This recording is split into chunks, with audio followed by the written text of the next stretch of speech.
अभिवादन स्वीकार कीजिए ब्रजेश मिश्रा का और आप देखना शुरू कर चुके हैं द डिबेट। बहनों भाइयों, मंदिर मस्जिद का मुद्दा इस देश में इस वक्त फिर शीर्ष पर पहुंच चुका है। इस मुद्दे ने पूरे देश भर का ध्यान आकर्षित किया है। ज्ञानवापी मंदिर के सर्वे में ऐसा दावा किया जा रहा है एक पक्ष की तरफ से कि वहां पर शिवलिंग मिला है, यानी बाबा विश्वनाथ की मूर्ति वहां पर एक लिंग के रूप में, शिवलिंग के रूप में मिली है। क्या ये वाकई में सच है? और इस पर स्थानीय अदालत ने उस स्थान को प्रोटेक्ट करने के भी आदेश दिए, जिसे सुप्रीम कोर्ट ने कंफर्म भी किया है। यह मामला अब काशी की कोर्ट से होते हुए सुप्रीम कोर्ट तक पहुंच चुका है और पूरे देश भर में यह विषय चर्चा के केंद्र बिंदु में है। इसलिए आज हम इस विषय पर एक पूरी परिचर्चा करके इस पूरे विवाद को समझने की कोशिश करेंगे। अदालतें क्या कह रही हैं, ऐतिहासिक तथ्य क्या कह रहे हैं और वर्तमान राजनीति किस तरफ संकेत दे रही है, इस विषय पर बात करने वाले हैं। बहनों भाइयों, ज्ञानवापी मस्जिद का मुद्दा एक बार फिर से बहुत गर्म हो चुका है।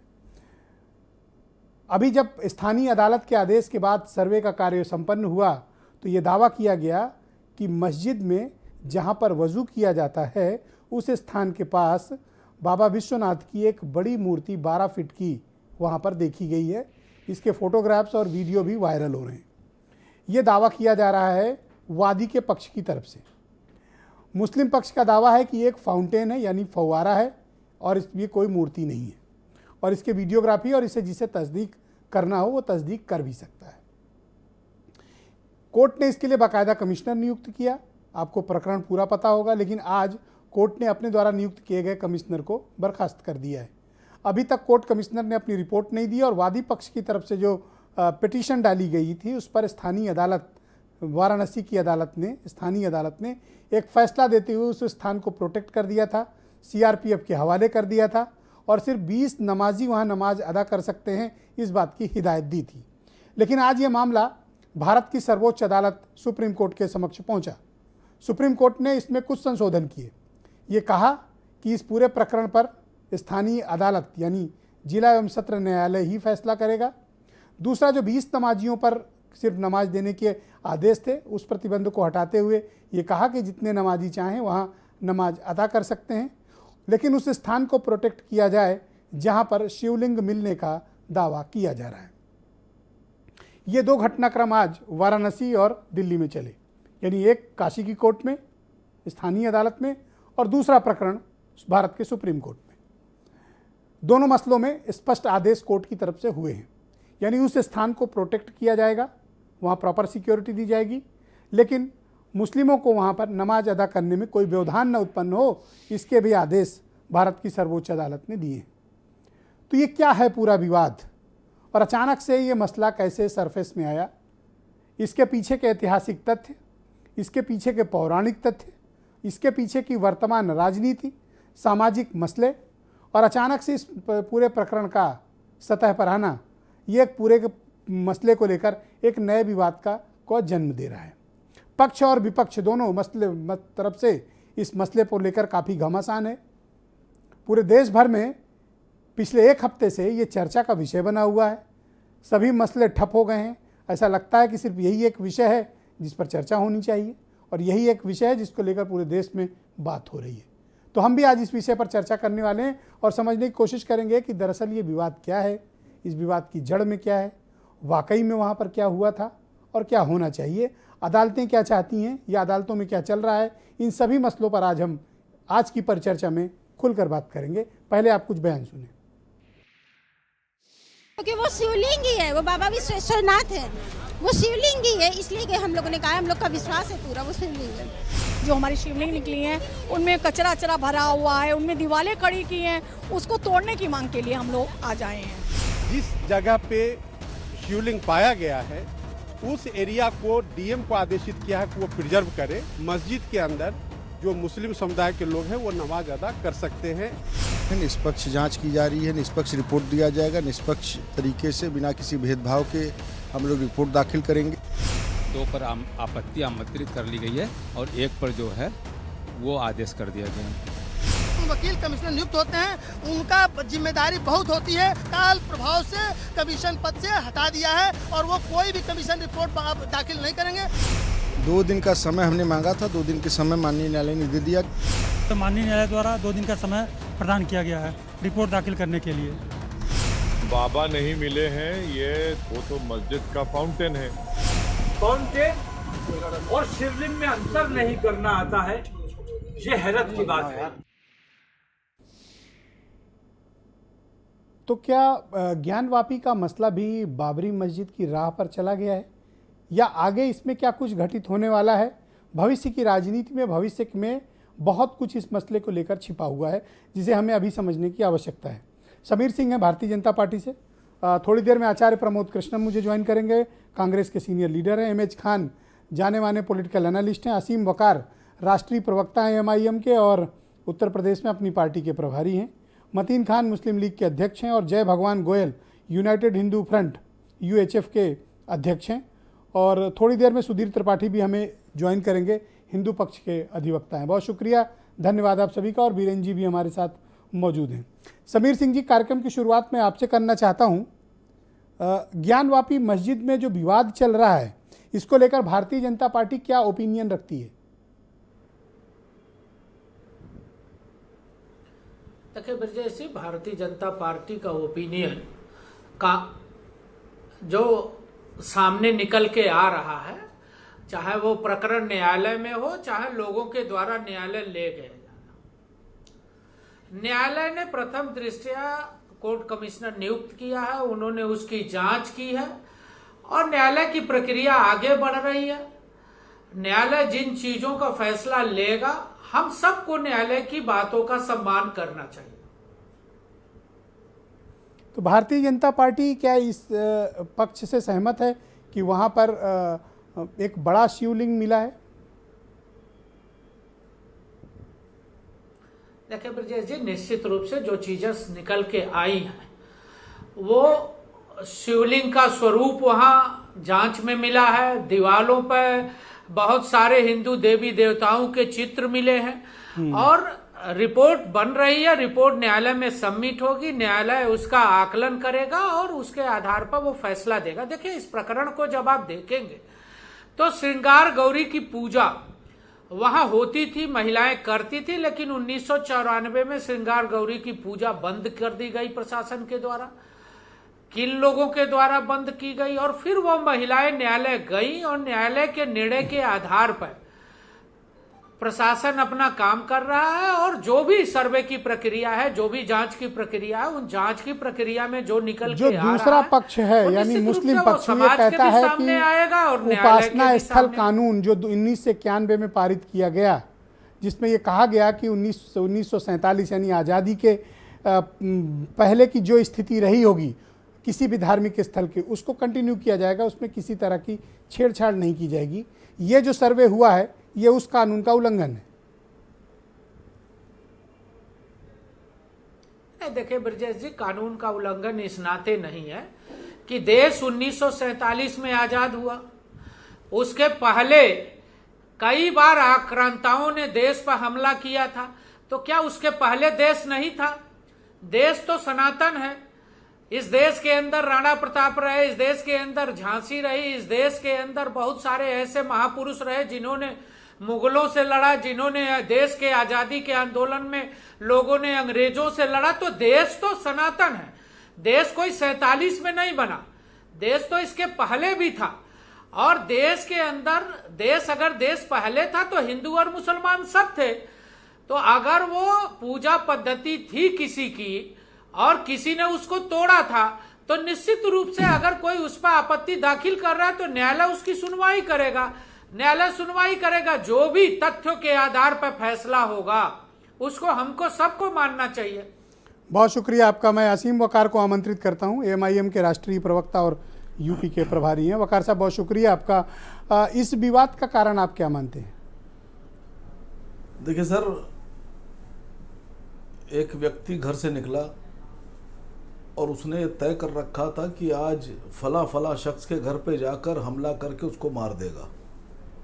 उसने एक पिस्तौल निकाली, उसमें गोलियां भरी और चला। वो पहले से तय साल भर से प्लानिंग कर रहा था, वो पहुंचा। और जब जाके उस व्यक्ति के सामने खड़ा हुआ, उसने पिस्तौल निकाली तो सामने वाला व्यक्ति उसको समझाने लगा, भारत की संविधान में 302 की दफ़ा है, तुम अरेस्ट हो जाओगे, तुम ये कर रहे हो, तुम कानून का उल्लंघन कर रहे हो। सर वो तय करके आया है, साल भर से यही तैयारी कर रहा था मारने की। देखिए मैं समझा नहीं, थोड़ा सा बस जिनको समझना था वो समझ गए, थोड़ा और व्याख्या करिए। देखिए अब सुनिए सर, समीर साहब से आपने पूछा, मैं देश की तरफ से, लोगों की तरफ से सवाल पूछ रहा हूं कि एक तो आपने सर्वे का आदेश दिया न्यायालय ने, 1991 का जो धर्मस्थल विधेयक है वो ये कहता है कि 1947 15 अगस्त को भारत में जिस धर्म का जो धर्मस्थल था वो उसी धर्म का रहेगा, अब उसका स्टेटस बदल नहीं सकता। आपने सर्वे का आदेश दिया।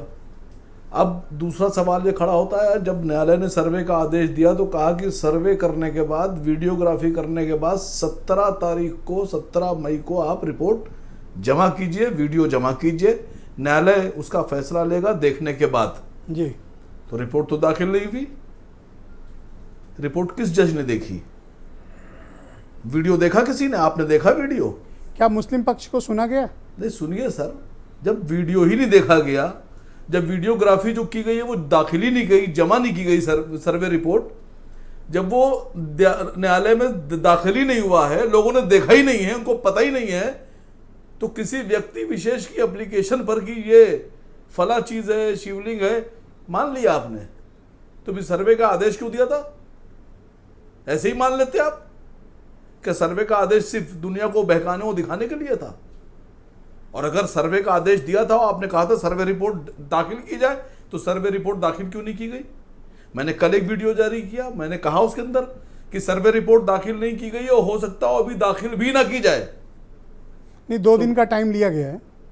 नहीं, हालांकि कोर्ट कमिश्नर आज बर्खास्त कर दिए गए। देखिए नहीं, जो सवाल मैं आज पूछ रहा हूं, ये कल देश पूछेगा, परसों दुनिया पूछेगी।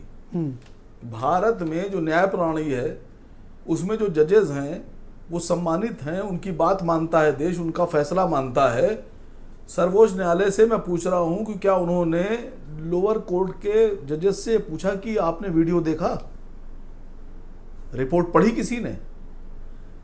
इसका सबूत ये दे रहा हूं कि 1949 22-23 दिसंबर की रात में बाबरी मस्जिद में मूर्ति रख दी गई और कहा गया कि रामलला प्रकट हो गए। तो उस वक्त जो जज थे उन्होंने कहा प्रकट हो गए, मान लिया। 70 साल के बाद जो फैसला आया, 70 साल के बाद, उन्हीं कैटेगरी के जज, वही जज जो उन्होंने पढ़ाई की वो इन्होंने की, वो जज साहब 70 साल के बाद कह रहे हैं प्रकट नहीं हुए थे, वो मूर्तियां दीवार फांद के रखी गई थी, उसका मुकदमा चल रहा है। उस वक्त जज साहब कह रहे हैं प्रकट हो गए, मान लिया, और 70 साल बाद जज साहब कह रहे नहीं प्रकट ही नहीं हुए। एक और मसला है, ये समझना चाहता हूं कि वो शिवलिंग है या फव्वारा, ये कैसे साबित हो? ये तो जज साहब से पूछिए, कैसे डिसाइड कर लिया उन्होंने, बताइए कैसे डिसाइड कर लिया? आज तो सुप्रीम कोर्ट ने भी कह दिया कि उस स्थल को प्रोटेक्ट किया जाए। तो मैं सर्वोच्च न्यायालय से सवाल पूछ रहा हूं, मैं नागरिक हूं, मेरी समझ में नहीं आ रहा है, मैं पूछ रहा हूं उनसे तो कि सर्वोच्च न्यायालय ने कैसे डिसाइड कर लिया कि वो फव्वारा है या शिवलिंग है? आप कोर्ट क्यों नहीं चले जाते? सर कोर्ट जो लोग जाना है वो गए हैं, हम लोग सब साथ में हैं। अब प्रत्येक व्यक्ति तो जा नहीं पाएगा। कारण क्या इसके पीछे आप मानते हैं? प्रत्येक व्यक्ति तो जाएगा नहीं। कारण क्या मानते हैं इसके पीछे? सर कारण जो मैंने सबसे शुरू में बोला, कारण सिर्फ वही है, 302 वाला, कि लेना है, दिमाग में घुसा हुआ है, लेना है, कब्जा करना है, करेंगे। एक बार फिर से बाबरी मस्जिद वाला मामला दोहराया जा रहा है। भाई बाबरी मस्जिद में क्या कहा गया था? लोग कह रहे थे कि मंदिर तोड़ के मस्जिद बनाई गई। 70 साल के बाद जज साहब ने कहा नहीं, इस बात का प्रमाण ही नहीं कि मुसलमानों ने मंदिर तोड़ के मस्जिद बनाई। जी, ये आया फैसला? नहीं आया। मैं अगर झूठ बोल रहा हूं तो बताइए।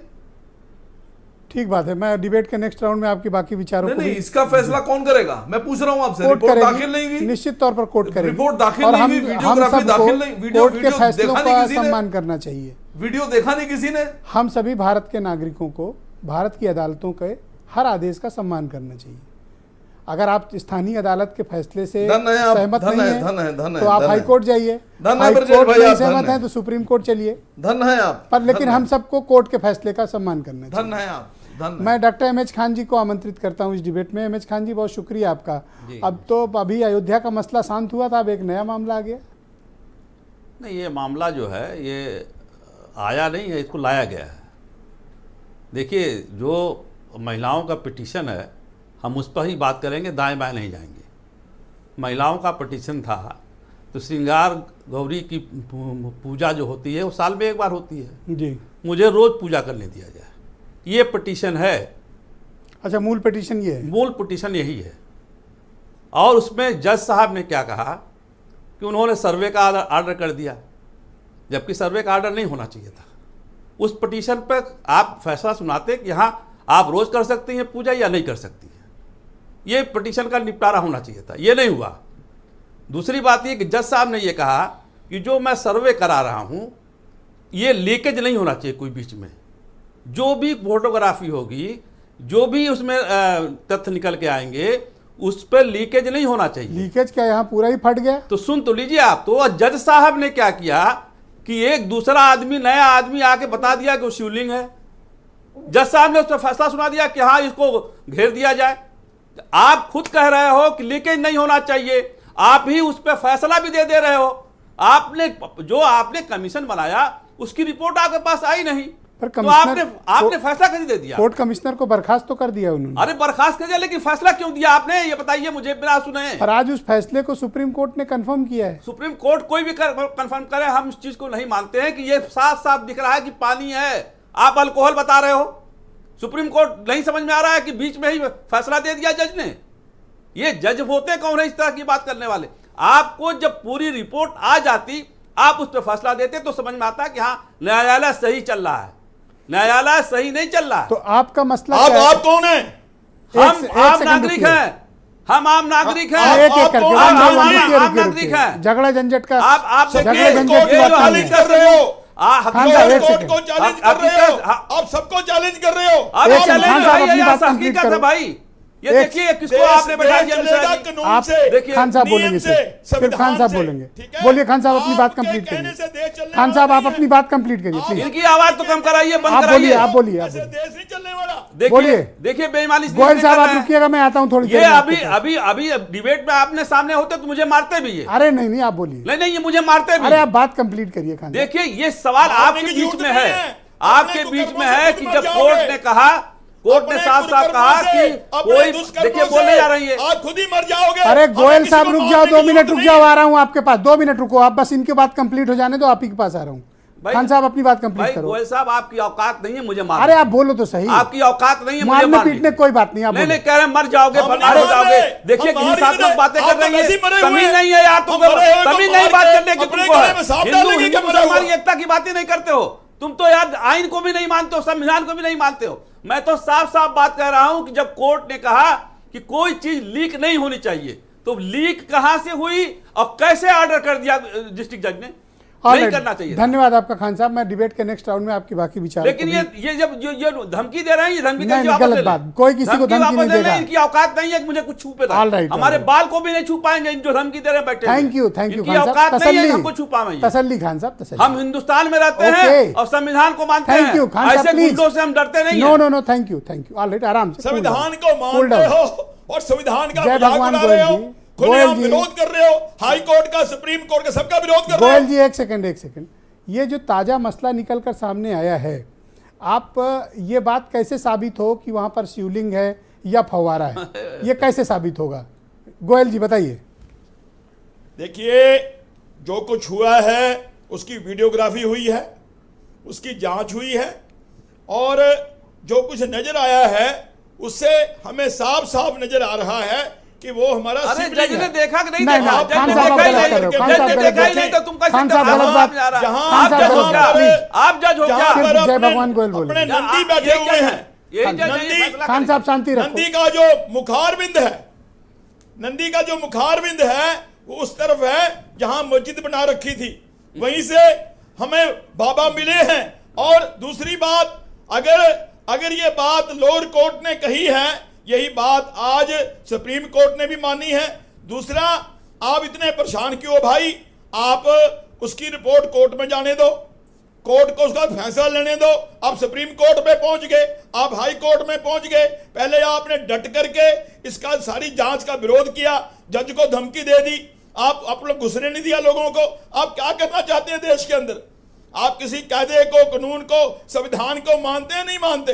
अगर आप सीधा सीधा जो हो रहा है कानून के हिसाब से उसको होने दें, जो दूध का दूध पानी का पानी स्पष्ट हो जाएगा। आप इंतजार तो कीजिए, आप इंतजार भी नहीं कर रहे। फिर वहीं पर मैं घूम के आता हूं कि करना पड़ेगा। गोयल साहब ये बताइए, ये कैसे साबित होगा, ये कैसे साबित होगा कि वो शिवलिंग है? इसका कोई एविडेंस है? देखिए, एविडेंस तो जो कोर्ट है उसके सामने 2 दिन का टाइम लिया है लोगों ने, कमीशन ने, वो सारे एविडेंस फोटो हैं, उसकी वीडियो हैं। और जो दूसरी बात, जो बाबा मिले हैं वहां से, जो शिवलिंग मिला है, वो साक्षात अपने आप एविडेंस है।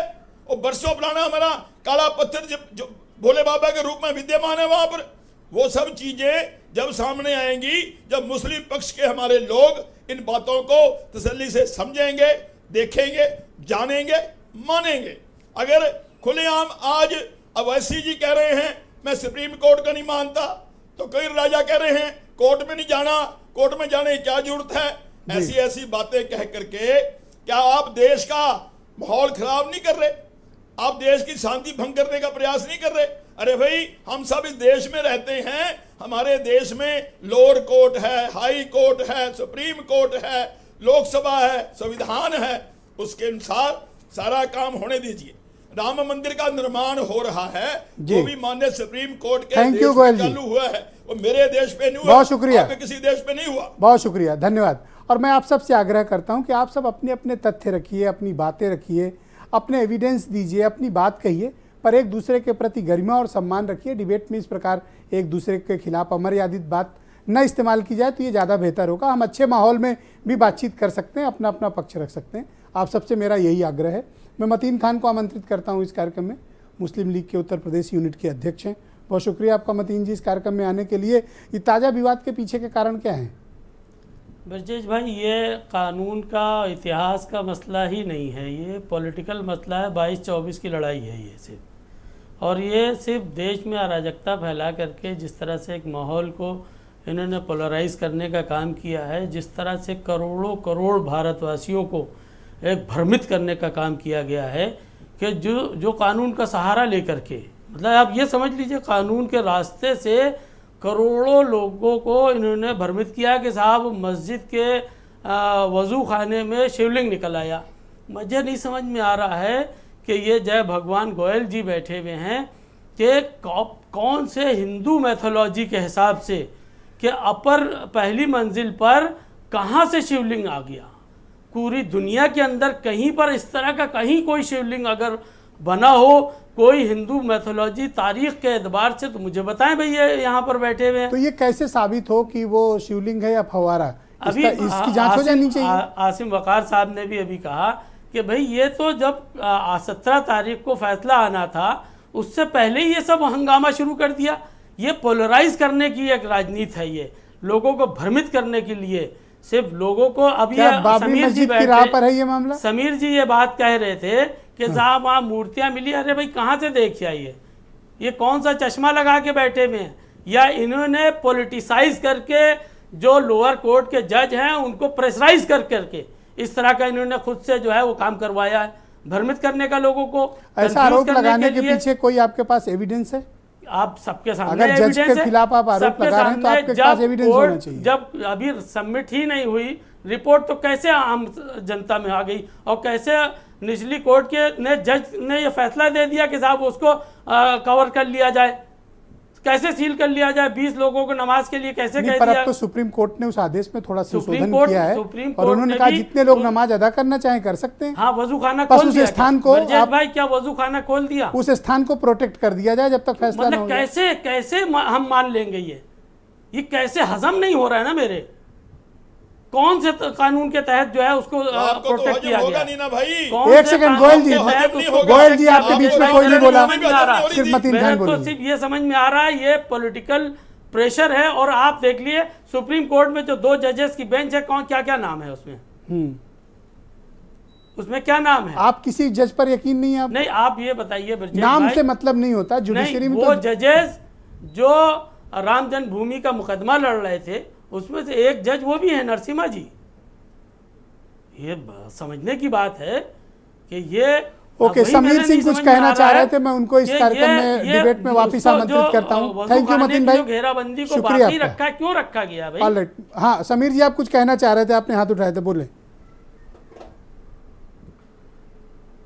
ब्रजेश जी, मैं बेग साहब को ये सुझाव देना चाहता हूं, एमएच खान साहब को, कि निश्चित रूप से तथ्यों की जानकारी पता करना चाहिए। देखिए, न्यायालय ने सर्वे के आदेश दिए, सर्वे करने में मुस्लिम पक्ष ने व्यवधान उत्पन्न किया, न्यायालय ने संज्ञान लिया और प्रशासन को निर्देश दिया, सर्वे शुरू हुआ, सर्वे के बाद सुनवाई न्यायालय में हुई और सर्वे करने वाली टीम ने न्यायालय को यह बताया कि वहां शिवलिंग है, वहां सारी चीजें हैं, और न्यायालय ने अंतरिम आदेश दिया कि साहब उसको संरक्षित किया जाए। आप मतीन साहब जो कह रहे थे, आरोप लगा रहे थे, अभी उस पर सुनवाई चल रही है। सुप्रीम कोर्ट कौन गया? सुप्रीम कोर्ट ने भी डिस्ट्रिक्ट न्यायालय को सही ठहराया। दूसरी चीज मैं पूछना चाहता हूं कि जो शिवलिंग दिखाई दे रहा है जहां आप वजू करते हैं, ये 3 मुसलमान नेता हैं, एमएच बेग साहब भी, खान साहब भी मुस्लिम है, वसीम अकार साहब भी मुस्लिम है, और हमारे मुस्लिम स्कॉलर मतीन साहब हैं। आप उस स्थान पर वजू करते हो, आप हमको एक चीज ऑन एयर बता दो कि आपके यहाँ वजू का सिस्टम क्या है, क्या वजू करते हो? आप नमाज पढ़ने से पहले शिवलिंग के ऊपर वजू करते हो? आपकी जमीर जो मस्जिदें होती थी, जमीर गवाही देती है। एक सेकंड समीर जी, आप इनको जवाब देने दीजिए, ये बताएंगे वजू क्यों करते हैं? तालाब में जो फव्वारा लगता था वो फव्वारा है जो दिख रहा है। आप किसी दुनिया के किसी शिवलिंग में ये बता दीजिए कि उसके अंदर सुराख होता है? नहीं है मेरे भाई, किसी तालाब नहीं है, तालाब नहीं दिख रहा वीडियो में। मतीन साहब, आप वजू में क्या करते हो बताओ देश को, समाज को, आप क्या करते हो वजू में? है पानी भरा हुआ तालाब, क्या करते हो बताओ जो है साफ किया गया है, और उसमें से फव्वारे को आपने शिवलिंग बना दिया। वाह वाह, बताओ ना। बहुत खूब साहब, समीर साहब बड़ा ज्ञान दे रहे हैं आप। वजू क्या कर देश को गुमराही की तरफ न ले जाइए, तबाही बर्बादी की तरफ न ले जाइए, अराजकता की तरफ न ले जाइए। फुहारे को आप शिवलिंग बनाने का काम न करें। वजू क्या है? क्रिटिसाइज कर रहे हैं आप, लोगों को भ्रमित कर रहे हैं, लोगों को तबाही बर्बादी की तरफ न ले जाइए। ये बताइए कि दुनिया में कौन सी जगह ऐसा है कि जहाँ पर पहली मंजिल पे शिवलिंग हो? कोई हिंदू मैथोलॉजी के हिसाब से समीर साहब बता दीजिए, आप हिंदू मजहब को फॉलो करते हैं, बताइए पहली मंजिल में दुनिया में कहाँ पे शिवलिंग है? Thank you. उस शिवलिंग के अंदर कहाँ सुराख है? बाकी जगह का विवाद मत खड़ा करिए, आप दोनों ने अपनी अपनी बात रख दी, शुक्रिया आपका। बीरेन जी भी हमें डिबेट में ज्वाइन कर चुके हैं। भाई बीरेन जी, आप मुझे बताइए कि अचानक से इस विवाद के पीछे का कारण क्या है? कोर्ट, काशी की कोर्ट से लेकर सुप्रीम कोर्ट तक ये मसला पहुंच चुका है। आप क्या मानते हैं कि इस कारण, इसके विवाद के पीछे के मसले क्या हैं? देखिए, इस देश में भारतीय जनता पार्टी के एजेंडे में हमेशा से अयोध्या, मथुरा, काशी, ये उनके चुनावी एजेंडे में भी रहे हैं और वो हिंदुत्व की बात करते रहे हैं। बीच में कुछ समय के लिए सरकार वरकार बनाने के चक्कर में उन्होंने अपना एजेंडा थोड़ी देर इसको बंद किया था, अलग किया था, बाद में वो फिर से आ गए। देश में और प्रदेश में अब बीजेपी की बहुमत की सरकार है और ये माना जा रहा है कि हिंदुत्व इस समय अपने चरम पर है और हिंदूवादी संगठन अतीत में हुए तमाम सारे अन्याय, तमाम सारी समस्याओं को अब वो सामने ला रहे हैं। ज्ञानवापी मस्जिद और शिवलिंग का ये जो विवाद है, जब इस देश में कोर्ट को सर्वोच्च माना गया है तो एक फैसला कोर्ट से आया था अयोध्या पे, उसने निर्णय दे दिया। दोबारा से अब काशी का मामला आया है, लेकिन हम जिस हिंदू धर्म और मैथोलॉजी में हैं वहाँ ये बात कही जाती है कि शिव ही सत्य है, सत्य ही शिव है। तो जो सत्य है वही शिव है, शंकर है, और शंकर ही सारी सृष्टि के ब्रह्मांड के रचयिता है। उसको विध्वंस भी कर सकते हैं, बना भी सकते हैं। उनको लेकर जो विवाद है उस पर एक बात ये आती है कि धर्म की रक्षा के लिए या धर्म को आगे बढ़ाने के लिए डर या विवाद पैदा करने की जरूरत नहीं है। धर्म बिना विवाद और बिना डर के भी सरवाइव करता है। धर्म के लिए किसी के दुख पहुंचाने की, किसी को कष्ट देने की बात नहीं कही गई है। भारत संविधान से चलने वाला देश है जिसमें सभी को पूरी सुरक्षा दी गई है, चाहे वो जिस धर्म को मानने वाला हो, और उसकी व्यक्तिगत स्वतंत्रता के साथ साथ धार्मिक स्वतंत्रता भी है। अब ये बात आती है कि अन्याय अगर हुआ है तो कानून के दृष्टिकोण से उस पर क्या फैसला आना चाहिए। स्वाभाविक है कि मुगलों ने बहुत सारी मंदिरों को तोड़ा, बहुत सारे इतिहास के पन्नों को मिटाया, और मुगल बहुत सारे निर्माण करता भी रहे, उनके स्थापत्य कला के तमाम नमूने भी हैं, लेकिन औरंगजेब जैसे लोग भी रहे जिन्होंने मंदिरों को चुन चुन कर तोड़ा। तो आज अगर इस देश में इस बात को लेकर बहस चल रही है और ये माहौल चूंकि ब्रजेश जी बड़ा अनुकूल है, इनकी बीजेपी की सरकार है, तो फिर बात तो चलेगी। लेकिन आप इस बात को हमको समझना होगा कि इतिहास में जो शेड्स रहे या जो काला पक्ष आया, उसको हम नफरत से नहीं, उसको हमें विवेक से सुलझाना होगा, समझदारी से सुलझाना होगा। आज कमिश्नर भी हटा दिया कोर्ट ने, 2 दिन बाद सुप्रीम कोर्ट इस पर फिर सुनवाई करेगा। अब मामला लोअर कोर्ट से ऊपर चला गया, हाई कोर्ट ने खारिज कर दिया था, लेकिन सुप्रीम कोर्ट ने आज एक्सेप्ट किया। वहाँ पर DY चंद्रचूड़ और PS नरसिम्हा, ये 2 जज हैं सुप्रीम कोर्ट के जो इस मामले की सुनवाई कर रहे हैं।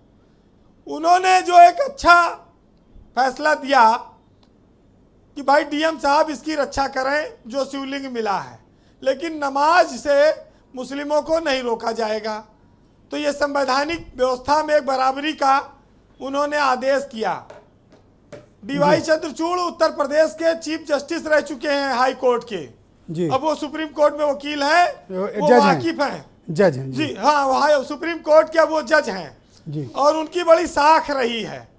वो देश के नामी जजों में उनकी गिनती है और उनके फैसलों पर आज तक कोई उंगली नहीं उठा पाया है। तो हम उम्मीद करें कि वो फैसला देंगे, जल्दी देंगे। लेकिन एक चीज़ है कि बीजेपी को इस समय बहुत जन समर्थन हासिल है। ये जो ज्ञान व्यापी का विवाद है, इस पर भी हिंदुत्व का एक बहुत बड़ा तबका पूरे देश में जनमानस उसके साथ है। ये जितना ओवैसी बोलेंगे या जितने और मुस्लिम धर्मगुरु बोलेंगे, वो हिंदू और मुस्लिम के बीच खाई चौड़ी होती जा रही है। लेकिन हमको आपको भाईचारा बचाना है। देखिए, मंदिर मस्जिद तभी रहेंगे जब भाईचारा रहेगा, और भाईचारे से ही भगवान खुश होते हैं। ये हमको सबको सोचना है। इस देश के संविधान को निर्णय करना है कि ज्ञान व्यापी मंदिर है या मस्जिद है। लेकिन आप इस बात को अगर विचार करिए, धर्म के इतर जब एक्सीडेंट होता है तो हम इलाज करने वाले डॉक्टर से ये नहीं पूछते कि तुम मुसलमान हो कि हिंदू हो। जब किसी को खून की ज़रूरत होती है तो हम उससे खून लेते समय ये नहीं पूछते कि ये हिंदू का खून है या मुसलमान का। जब एक माँ का बेटा बीमार होता है तो वो मंदिर भी जाती है, वो मस्जिद भी जाती है, वो दुआएं भी करती है, वो पूजा भी करती है। उसको मजहब से तब कोई मतलब नहीं रह जाता। हम इस देश में रहे हैं जहां बुद्ध की धरती रही है। ब्रजेश जी बुद्ध तो सब कुछ छोड़कर संसारिक मोह माया राजा थे, चले गए जी। न तब टीवी था, न सोशल मीडिया था, न अखबार था, कैसे धर्म का प्रचार प्रसार किया, कितने देशों में फैलाया। वहां भी ये बौद्ध धर्म गया जहां बुद्ध नहीं पहुंचे थे। ये होती है धर्म की ताकत। लेकिन आज सब कुछ है, उसके बाद भी विवाद चल रहा है। बहरहाल सुनिएगा जी कि हम लोग जमीन पे रहने वाले लोग हैं, सच्चाई के साथ रहने वाले लोग हैं, कि मैं झुकता हूं हमेशा आसमान बन के, जानता हूं कि जमीन को उठने की आदत नहीं है। यही सोचकर मंदिर और मस्जिद, यही सोचकर मंदिर और मस्जिद जी ब्रजेश जी, यही सोचकर मंदिर और मस्जिद भी दंग है कि हमें खबर ही नहीं और हमारे लिए ही जंग है। बहुत बहुत शुक्रिया आपका वीरेंद्र जी, बहुत बहुत धन्यवाद। बहनों भाइयों, हमने इस मसले को लेकर एक प्रश्न पूछा जनता से कि ज्ञानवापी विवाद आए दिन नए मोड़ लेता जा रहा है, आखिर इस विवाद पर विराम कब लगेगा। तो सुरेंद्र खंडाल लिखते हैं कि सभी को सरकार के साथ सहयोग करना चाहिए, शांति बनाए रखनी चाहिए, तभी इस विवाद पर विराम लगेगा। तो शिखा द्विवेदी लिखते हैं कि हम सभी को कोर्ट के फैसले का इंतजार करना चाहिए, उम्मीद है कि कोर्ट से सही फैसला आएगा और विवाद का अंत होगा। असीम वकार मेरे साथ मौजूद हैं, राष्ट्रीय प्रवक्ता हैं MIM के और यूपी के प्रभारी भी हैं। वकार साहब, आपको ऐसा क्यों लगता है कि इस पूरे मामले की जो कानूनी प्रक्रिया है वो सही तरीके से लागू नहीं की गई? आपको ऐसा क्यों प्रतीत होता है? जी सर, आपका सवाल सही से आया नहीं समझ में। मैं ये जानना चाहता हूँ कि आपको ऐसा क्यों प्रतीत हुआ कि ये कानूनी प्रक्रिया इसमें ठीक से अमल में नहीं लाई गई? आपको लग रहा है कि प्रक्रिया थोड़ा आप बिल्कुल तथ्यों सही पर तौर प्रकाश से डालें। आई? नहीं, मैंने तो डाला। अब आपने आंखें बंद कर ली, कान बंद कर लिए, मैं क्या करूं? मैं क्यों बंद कर लूंगा वकार साहब? नहीं सर, एक शेर है किसी शायर का, और जिनके लिए कहा जा रहा है काश वहां तक पहुंच जाए। ना तो मैं जज हूँ, ना वादी हूँ, ना प्रतिवादी हूँ। मैंने कहा ना कि शेर है किसी शायर का, और दुआ ये करता हूँ कि जहाँ के लिए कह रहा हूँ वहाँ पहुँच जाए जी। कि इतना मगरूर न बन, मुझको समय कहते हैं। इतना मगरूर न बन, मुझको समय कहते हैं।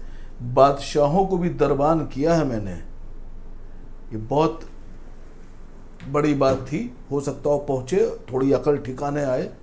लोग ये समझते हैं कुर्सी पे बैठने के बाद कि बस अब सिकंदर होगा, मरना ही नहीं है।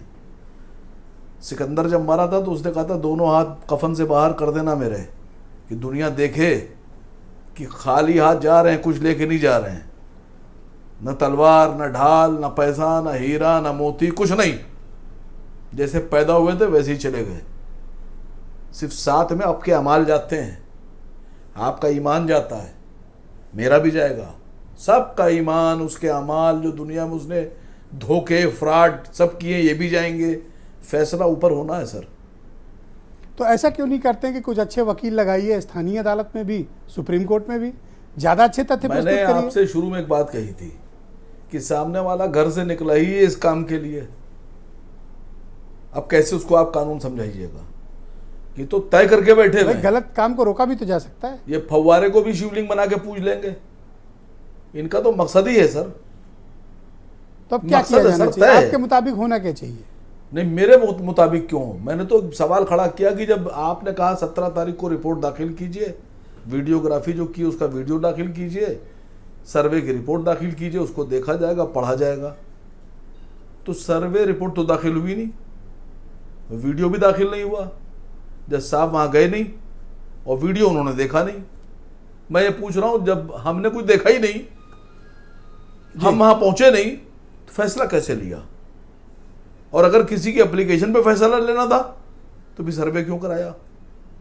छोटा सा सवाल है सर, बहुत छोटा सा आदमी हूं ना, बहुत छोटी सी अकल है मेरे, आता ही नहीं। आप छोटे से आदमी बिल्कुल नहीं है, बहुत छोटी आप सी अकल नेशनल है लीडर है भाई, मैं राष्ट्रीय नेता है। दुनिया से सवाल पूछ रहा हूँ, देश में सवाल पूछ रहा हूँ, जो कानून के पढ़े लिखे लोग हैं उनसे पूछ रहा हूँ कि जब सर्वे हुआ ही नहीं, आपके पास पहुंचा ही नहीं, आपने वीडियो देखा ही नहीं, आप पास रिपोर्ट पहुंची ही नहीं, सर्वे बनाने वालों ने बताया ही नहीं कि उसमें वो शिवलिंग है क्या है, आपके पास पहुंचा ही नहीं, आपने डिसाइड कैसे किया? मैं खाली जानकारी चाह रहा हूं कि इतना ज्ञान कहां से आता है। मैं आचार्य प्रमोद कृष्णम जी, एक सेकंड गोयल साहब रुकिएगा, गोयल साहब प्लीज रुकिए। आचार्य प्रमोद कृष्णम भी मुझे ज्वाइन कर चुके हैं। नहीं, मैं दूंगा आपको समय, आप पूरा जवाब दीजिएगा, पर्याप्त समय दूंगा, हम लोग बहुत तसल्ली से बात करने वाले हैं। आचार्य प्रमोद कृष्णम जी भी हमारे साथ जुड़ चुके हैं, बहुत शुक्रिया आपका आचार्य जी। आज मैंने आपका बयान देखा, थोड़ा आप एक एक्स्ट्रा एक कदम आगे बढ़ गए। आपने कहा कि ताजमहल और कुतुब मीनार हिंदुओं को सौंप देना चाहिए। ये क्या कांग्रेस की आधिकारिक बयान है या आपका व्यक्तिगत है?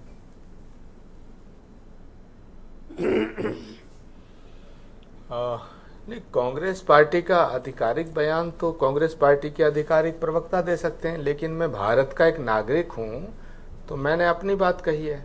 और अपनी बात इसलिए कही है कि ताजमहल और कुतुब मीनार, ताजमहल के विषय में भी भारतीय जनता पार्टी के लोग कई महीनों से ये कह रहे हैं कि वहाँ मंदिर है, और कुतुब मीनार के बारे में भी कहा जा रहा है कि विष्णु स्तंभ है। तो मुझे लगता है कि ये बात सच है और ये हिंदुओं की भावनाओं से जुड़ा हुआ विषय है। तो अगर भारत के हिंदुओं के लाखों करोड़ों हिंदुओं की जनभावनाओं को ध्यान में रखते हुए मैं भारत सरकार से ये मांग करता हूं कि वो कुतुब मीनार को और ताजमहल को हिंदुओं को सौंप दे, क्योंकि ताजमहल पर और कुतुब मीनार पर ना तो किसी पार्टी का कब्जा है और ना किसी मुस्लिम ऑर्गेनाइजेशन का कब्जा है। तो बीजेपी के तमाम नेता अगर ये कहते हैं कि कुतुब मीनार और ताजमहल भी मंदिर है तो फिर उस मंदिर को आचार्य जी, आप सौंप इस देना देश को चाहिए। क्या बनाना चाहते हैं आप लोग? क्योंकि भारत क्या हम सरकार गली के गली आधिपत्य शहर में है। शहर मंदिर मस्जिद के झगड़े करते घूमे या फिर किसको क्या सौंपा जाए ये करें? 21वीं सदी में चल रहे हैं आचार्य जी हम लोग।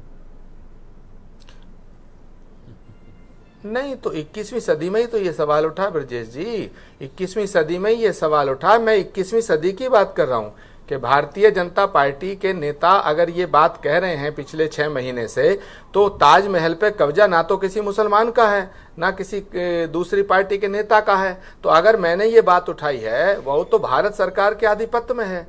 तो भारत सरकार किसकी है? मैं भारत सरकार से आपके चैनल के माध्यम से पूरे देश से निवेदन करना चाहता हूं, मेरी बात का समर्थन करें। मैं मांग करता हूं प्रधानमंत्री जी से कि ताजमहल को और कुतुब मीनार को हिंदुओं को सौंप दिया जाए। आप क्या चाहते हैं इस देश में? मैं समझ नहीं इसका पा रहा समर्थन हूँ। बीजेपी अब करे। ज्ञानवापी के बाद आप ताजमहल और कुतुब मीनार तक पहुंच गए आचार्य जी। आपसे तो ये सब उम्मीद नहीं की जाती। नहीं, मुझसे क्यों नहीं उम्मीद की जा सकती है? मैं इस देश का नागरिक नहीं हूं क्या? मैं अपनी धार्मिक भावनाओं की अभिव्यक्ति नहीं कर सकता क्या? इस देश के अंदर हर अपराधियों को, मुलजिमों को, स्मगलरों को, भगोड़ों को, झूठों को अपनी भावनाओं की अभिव्यक्ति करने का अधिकार है। तो आचार्य प्रमोद कृष्णम को अपनी भावनाओं की अभिव्यक्ति करने का अधिकार क्यों नहीं है? पर आप एक पॉलिटिकल पार्टी के रिप्रेजेंटेटिव हैं। आप प्रियंका गांधी के राजनीतिक सलाहकार हैं। आप द्वारा दिया गया कोई भी स्टेटमेंट ये माना जाएगा कि ये प्रियंका गांधी का है या कांग्रेस का है? देखिए, कांग्रेस की बात कांग्रेस के अधिकृत प्रवक्ता रखते हैं और वो मुझे नहीं पता कि उन्होंने इस पे क्या बात की है। लेकिन मैं मांग कर रहा हूं, मैं ये थोड़ी कह रहा हूं मेरी बात को मान ही जाओ। मेरी मांग है सारी पॉलिटिकल पार्टी से, समाजवादी से भी मेरी मांग है, बहुजन समाज पार्टी से मेरी मांग है, कांग्रेस पार्टी के साथियों से मेरी मांग है और AIMIM के साथियों से भी मेरी मांग है कि भारत के प्रधानमंत्री जी कुतुब मीनार को और ताजमहल को हिंदुओं को सौंपें, या फिर ये कहें कि ये जो प्रोपोगंडा हो रहा है ये गलत है। तो ये ज्ञानवापी में मिला ये शिवलिंग है या फिर फवारा? कुछ तो कहें। आचार्य जी क्या मानते हैं इसके बारे में? देखिए, ज्ञानव्यापी में जो मिला है मैंने अभी देखा नहीं है। ज्ञानवापी में जो मिला है उसकी रिपोर्ट अदालत को जाएगी। अदालत जिस दिन कहेगा, अदालत जो फैसला देगी, अदालत जब ये कह देगी कि ये शिवलिंग है तो हमारे लिए पूजनीय है, हमारे लिए वंदनीय है। काशी महादेव की नगरी है, काशी हमारे धर्म का आधार है। काशी के बिना, महादेव के बिना सनातन धर्म की कल्पना भी नहीं की जा सकती है। तो जब आप कह रहे हैं कि जब तक मैं देखूंगा इंतजार करना पड़ेगा, तब तक मैं हम कैसे कह या फवारा नहीं मानूंगा। लेकिन ताजमहल और कुतुब मीनार तो आपने अभी तक देखा नहीं कि वहाँ मंदिर है या नहीं है, और आपने यहाँ उसकी डिमांड कर दी कि उसे हिंदुओं को सौंप दो। आपकी बातों में विरोधाभास क्यों है? नहीं विजय जी, मेरी बातों में बिल्कुल विरोधाभास नहीं है। आप थोड़ा मेरी बातों को आलोचनात्मक दृष्टिकोण से ले रहे हैं, लेकिन ले सकते हैं। आप पत्रकार हैं, निर्भीक पत्रकार हैं, निष्पक्ष पत्रकार हैं। मैं आप पे ये आरोप नहीं लगाऊंगा कि आप सरकार की चमचागिरी करने वाले पत्रकार हैं। आप उन पत्रकारों में नहीं हैं। आपने सरकार के फैसलों की भी आलोचना की है, तो आपको पूरा अधिकार है मेरी बात का को भी आलोचना करें। मगर मैं ज्ञानव्यापी पे ये कहना चाहता हूं कि अदालत ने एक फैसला दिया, अदालत ने एक डायरेक्शन दी है कि भाई इसकी जांच पड़ताल की जाए। उसकी जांच पड़ताल हो गई। तो अगर कोई आदमी कहता है ये फुआरा है, ये फाउंटेन है, तो ये उससे पूछो उसने ये फाउंटेन कैसे मान लिया। अगर कोई व्यक्ति कहता है कि ये शिवलिंग है, तो उसने ये शिवलिंग कैसे मान लिया? तो कोई तो आधार होगा। शिवलिंग अलग होता है, फाउंटेन अलग होता है। अगर फाउंटेन है तो उसमें छेद होगा, शिवलिंग है तो उसमें छेद नहीं होगा, तो दूध का दूध पानी का पानी हो जाएगा। लेकिन हमें हर हाल में अदालत के फैसले का सम्मान करना पड़ेगा, लेकिन फैसले का इंतजार भी करना पड़ेगा। अच्छा, असीम वकार आपसे कुछ पूछना चाहते हैं, चूंकि आपने कांग्रेस के नेता हैं और आप कह रहे हैं कि ताजमहल और कुतुब मीनार हिंदुओं को सौंप दिया जाए। असीम वकार आप कुछ पूछना चाह रहे थे, पूछिए। नहीं, देखिए, आचार्य प्रमोद कृष्णन साहब गंभीर बात कह दी इन्होंने। बहुत अच्छे दोस्त हैं मेरे, मैं बहुत सम्मान करता हूं इनका, और इन्हीं ने जो बात कही है वो आप समझ तो गए, लेकिन अब आप समझना ही नहीं चाह रहे हैं, मैं क्या करूं। ये क्यों इन्होंने ऐसा कहा? उन्होंने कहा कि कुतुब मीनार पर तो सरकार का कब्जा है, ओके, और सरकार पे प्रधानमंत्री जी का कब्जा है, तो प्रधानमंत्री जी दे दें। आप उनका बात का जो उन्होंने कहा है गहराई, उसको समझिए। तो साफ साफ बोलते, इतना घुमा के बोलने की क्या जरूरत है? इनको बोल देना चाहिए साफ साफ कि ये मामला है। अब आप एक काम कीजिए, अब आप प्रमोद अब मैं कृष्णन जी की हाँ में हाँ मिलाइए। रहा हो तो कैसे समझा जाए? मैं तो 3 बार इनसे पूछा। नहीं, उन्होंने 3 बार वही बात कही है जी, और जब मैं मेरे जैसा छोटा आदमी समझ गया तो आप नहीं, जैसा मैं बड़ा आदमी फेंक रहे थे समझ ये, गए। इसलिए मैं पूछा कि ये क्या कांग्रेस का स्टेटमेंट है क्या? लेकिन सर एक बात ये बता दीजिए आप, मैंने भी आपसे इतनी देर से मैं कह ब्रजेश रहा जी, हूं, ये मेरी बात का जवाब कोई दे नहीं रहा है। नहीं है ब्रजेश जी। असीम वकार साहब जो हैं, उन्होंने ये बात जो मेरे सवाल जवाब पे कही है जी, ये बिल्कुल गूगली नहीं है, ये सीधी सीधी बात है, एक गांव के आदमी की बात है। मुझे आप बताइए ब्रजेश जी, बड़ी शालीनता से आपसे पूछ रहा हूं, और ये पब्लिक डोमेन में है। पिछले कुछ महीनों से भारतीय जनता पार्टी के आधिकारिक प्रवक्ता, भारतीय जनता पार्टी के सभी नेता, including ministers, including member of parliament, member और एमएलए, ये सब लोग ये बात कह रहे हैं कि ताजमहल तेजो महल है। तो मैं ये कह रहा हूं कि अगर ताजमहल तेजो महल है तो हमारा अधिकार है, हिंदुओं का अधिकार है उस पर, तो भारत सरकार हमें सौंप दे। कुतुब मीनार विष्णु स्तंभ है तो हमें सौंप दे, हमारा हक बनता है। अच्छा, मैं तो सीधी बात कह रहा हूं। अब भारत के प्रधानमंत्री जी या भारत की सरकार को हिंदुओं की भावनाओं का सम्मान करना चाहिए। ओके, समीर सिंह जी, ये तो नया मसला आचार्य जी लेकर आ गए। आप कह रहे हैं हिंदुओं को ताजमहल और कुतुब मीनार सौंप दो। और इंटरेस्टिंग बात क्या है कि असीम वकार इस पक्ष में है।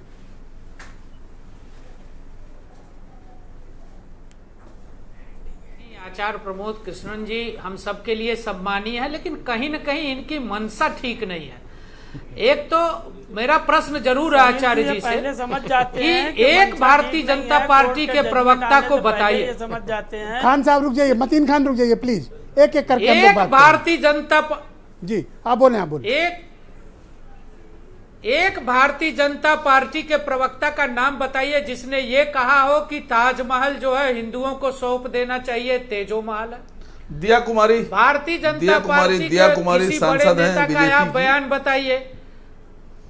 नहीं, भारतीय जनता पार्टी की एक सांसद है दिया कुमारी जी। अगर आपके व्यक्तिगत विचार कुछ हो सकते हैं तो किसी और के भी व्यक्तिगत विचार हो सकते हैं, वो पार्टी का विचार नहीं है। कम से कम आपसे इस तरह की भाषा की उम्मीद नहीं की जा सकती है कि आप इस तरह की भाषा का इस्तेमाल करें कि प्रधानमंत्री जी उसको हिंदुओं को सौंप दें, उसको मुसलमानों को सौंप दें। देखिए, वो देश की धरोहर है और देश के पास है और देश के ऊपर जनता की सरकार है और नरेंद्र मोदी जी जनता की सरकार का नेतृत्व कर रहे। इस नाते ताजमहल किसी का नहीं है, देश की जनता का है, धरोहर है। और एक प्रवक्ता, भारतीय जनता पार्टी का अधिकृत प्रवक्ता, जैसे आपने कहा ना कांग्रेस का प्रवक्ता बताएगा, आप कांग्रेस के प्रवक्ता नहीं है। आप अपने को कभी तो कांग्रेस का प्रवक्ता मानते हैं, कभी अपने को धर्मगुरु मान लेते हैं, कभी नेता मान लेते हैं।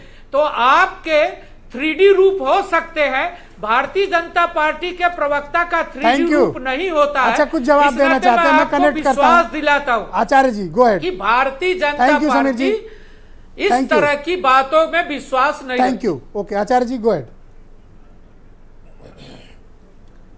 देखिए ब्रजेश जी, तो भाई यहाँ आ रहा हूँ, आप ही के पास आऊंगा। इसके जवाब था वो मेरे सवाल, हाँ, वो मेरे सवाल का जवाब नहीं था, वो मेरी छवि खराब करने का प्रयास करना चाहते हैं, मेरे बयान को तोड़ मरोड़ करना चाहते हैं। बीजेपी का ये जन्मसिद्ध अधिकार है कि आचार्य प्रमोद कृष्णम जो बोले उनको डैमेज करो, वो करना उनका वो अधिकार है, मैं उसका स्वागत करता हूं।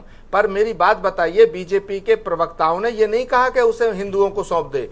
बीजेपी के नेताओं ने, बीजेपी के प्रवक्ताओं ने ये कहा है कि वहां तेजो महल है, वो मंदिर है, वो विष्णु स्तंभ है। तो मैं कहता हूं कि अगर है तो सौंप दो। नाम बताइए ना, ये तो मांग है मेरी। आचार्य जी, भाजपा के नेता क्यों मांग करेंगे? आचार्य जी नाम बता दीजिए ना, अगर आप बयान की बात करते हैं तो नाम भी बता दीजिए ना, किस प्रवक्ता ने कहा?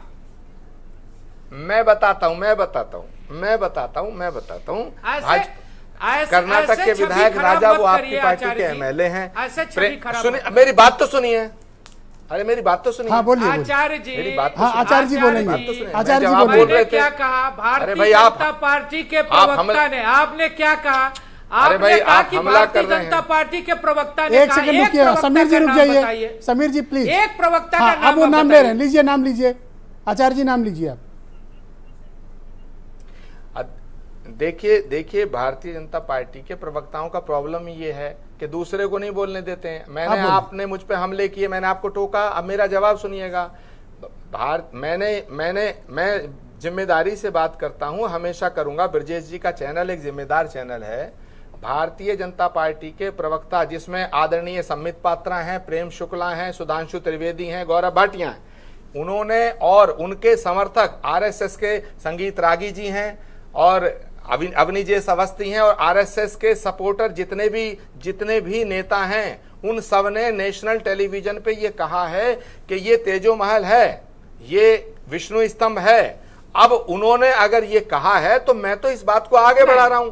मैं ये कह रहा हूं कि अगर ये मंदिर है, अगर ये विष्णु स्तंभ है, तो कुतुब मीनार को और ताजमहल को हिंदुओं को सौंप दिया जाए। आपके पास कोई साक्ष्य हो तो दिखा दीजिए। अगली डिबेट इस पे रख लीजिएगा, अगली डिबेट इस पे रख लीजिएगा ब्रजेश जी, अगली डिबेट रख लीजिएगा। बहुत शुक्रिया आप दोनों का, धन्यवाद। जय, मैं अगली डिबेट बहुत बहुत धन्यवाद।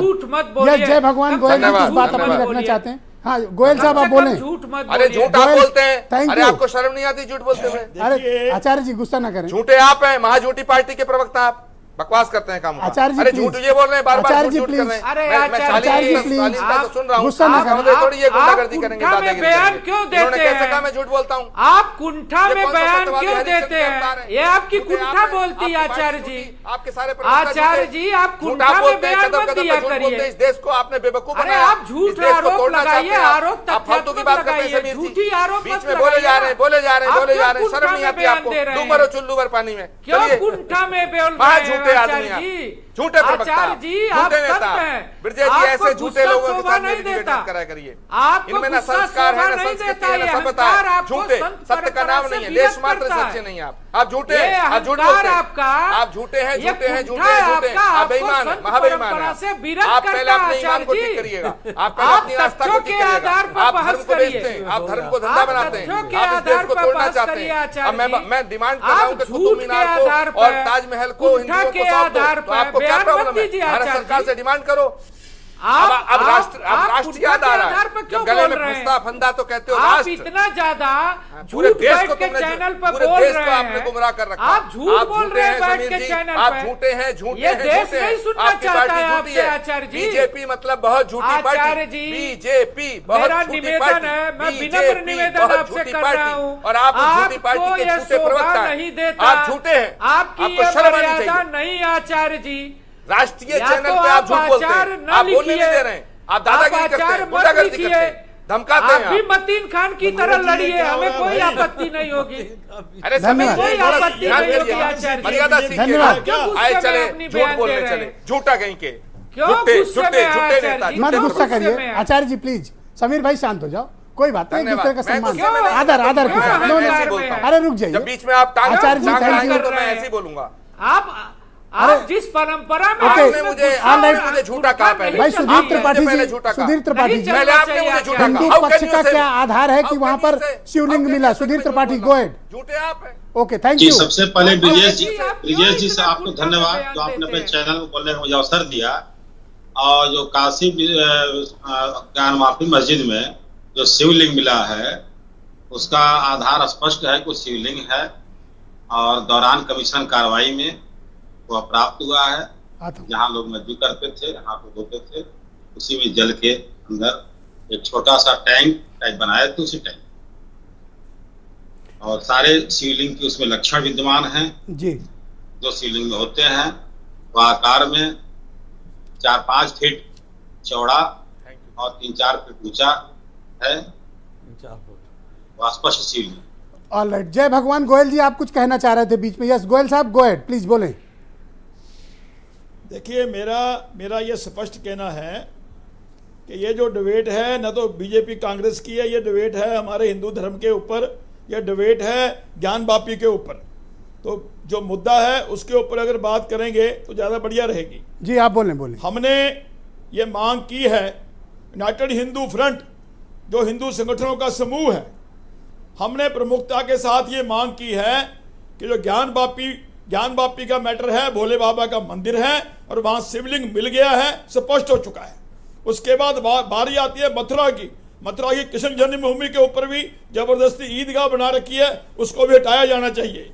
जहां तक बात है ताजमहल की, वो तेजो महल है, भगवान भोले बाबा का मंदिर है, वो भी हमें मिलना ही चाहिए। बात आती है कुतुब मीनार की, कुतुब मीनार में सारे साक्ष्य हैं और आज भी वहां पर ये पत्थर लगा हुआ भारत सरकार का, ये स्थायी जैन हिंदू मंदिर तोड़ के, जो स्थायी जैन हिंदू मंदिर तोड़ के वहां पर कुतुबुद्दीन अहमद ने मस्जिद बनाई। थैंक यू गोयल साहब, समय समाप्त हो रहा है। यस एमएच खान साहब आप कुछ कहना चाह रहे थे, गो अहेड। खान साहब, मैं मिश्रा जी कह रहा हूँ। थैंक यू गोयल साहब, थैंक यू।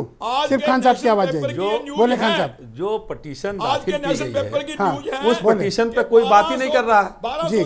पटिशन जो कोर्ट में, बनारस कोर्ट में जो पटिशन महिलाओं ने दाखिल किया है, उस पर कोई बात नहीं कर रहा है। कोई ताजमहल पर चला जा रहा है, कोई कुतुब मीनार पर चला जा रहा है। अच्छा, तो कांग्रेस वाले तो कह रहे हैं कि दे दो ताजमहल भी दे दो। नहीं, वो देखिए, वो उनका कटाक्ष ये है कि ताजमहल जो है वो सरकार के अंडर में आता है। तो अगर असल में कटाक्ष के विशेषज्ञ तो अपने वकार भाई तो मैं समझ नहीं पा रहा था कि आचार्य जी क्या मैं यही आपसे कह रहा हूं कि देखिए, सारी चीजें भटक गई। सारा कोर्ट को इन लोगों ने बिल्कुल बेकार समझ दिया कि कोर्ट कुछ है ही नहीं है। कोर्ट ने भी अपना मजाक मरवा लिया कि एक आदमी लाके दे रहा कागज कि उसमें शिवलिंग मिल गया, उसमें आपने कह दिया कि सील कर दो। मतीन भाई आप कुछ कह रहे थे, कोई मतलब ही नहीं यार। ये कोर्ट का फैसला आने दो ना भाई, कोर्ट का फैसला आने दो। समीर भाई कोर्ट का फैसला आने दो। लड़ने कोई फायदा नहीं है, कोई फायदा नहीं लड़ने से। कोर्ट का फैसला आने दो। अपनी बात सुन करिए। अरे यार कहाँ